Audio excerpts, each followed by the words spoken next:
ذوالفقار علی بھٹو کے سب سے چھوٹے بیٹے 27 سالہ شاہنواز بھٹو کی فرانس میں پراسرار موت 35 برس گزرنے کے بعد بھی ایک معمہ ہے۔ بھٹو خاندان مختلف سیاسی تنازعات، قومی معاملات اور گوناگوں بیانات کے باعث ابتدا ہی سے پاکستان کی قومی سیاست میں ایک اہم اور بااثر خاندان سمجھا جاتا ہے۔ تاہم اس خاندان میں غیر فطری اموات ہمیشہ سے قابل تشویش رہی ہیں۔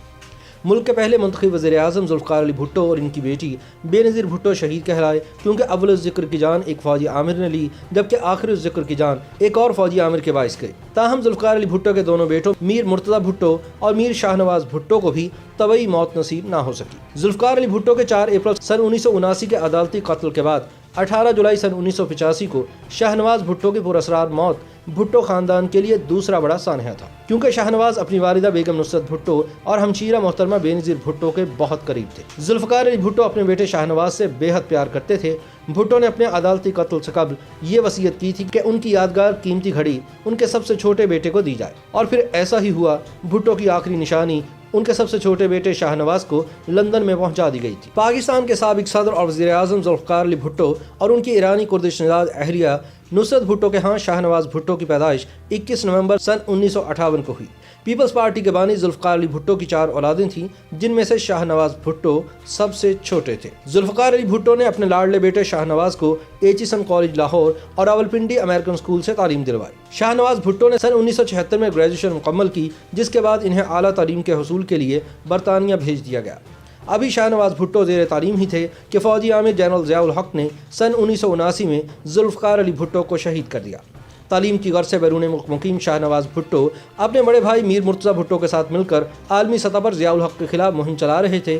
تاہم یہ مہم بے سود ثابت ہوئی اور ذوالفقار علی بھٹو کی زندگی نہ بچائی جا سکی۔ اپنے والد کی شہادت کی خبر ملتے ہی شاہنواز بھٹو اور مرتضی بھٹو لندن میں واقع اپنے فلیٹ سے باہر آئے اور پاکستان میں قائم عسکری حکومت کی شدید الفاظ میں مذمت کی۔ دونوں بھائیوں نے عالمی میڈیا کے سامنے بیان دیا کہ ضیاء الحق نے 2 سال تک ہمارے والد کو تشدد کا نشانہ بنایا اور ان کی شناخت کو ختم کرنے کی مضمون کوشش کی اور بالآخر ان کی جان لے لی۔ کہا جاتا ہے کہ شاہنواز بھٹو بہت خوبصورت نوجوان تھے۔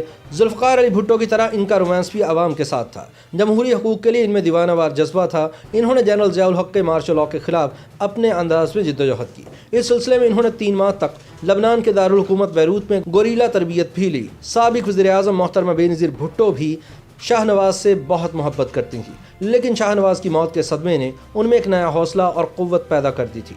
مارشل لاء کے فوراً بعد جب ذوالفقار علی بھٹو زیر حراست تھے تو بیگم نصرت بھٹو نے بے نظیر اور شاہنواز کو بطور خاص لاہور بھیجا تھا تاکہ وہ کارکنان کا حوصلہ اور ہمت بڑھا سکیں۔ 18 جولائی سن 1985 کو ذوالفقار علی بھٹو کے چھوٹے صاحبزادے شاہنواز بھٹو فرانس کے ساحلی شہر نیس میں اپنے فلیٹ میں مردہ پائے گئے۔ شاہنواز بھٹو کی عمر 27 سال تھی اور وہ ستمبر سن 1977 میں اپنے والد کی گرفتاری کے بعد انہی کی ہدایت پر لندن اور پھر فرانس منتقل ہو گئے تھے۔ انہوں نے اپنے والد کی پھانسی کے بعد اپنے بھائی میر مرتضی بھٹو کے ساتھ مبینہ طور پر ایک مسلح تنظیم الذوالفقار کی بنیاد رکھی تھی، جس کو بعد میں دہشت گرد قرار دے کر پابندی لگا دی گئی۔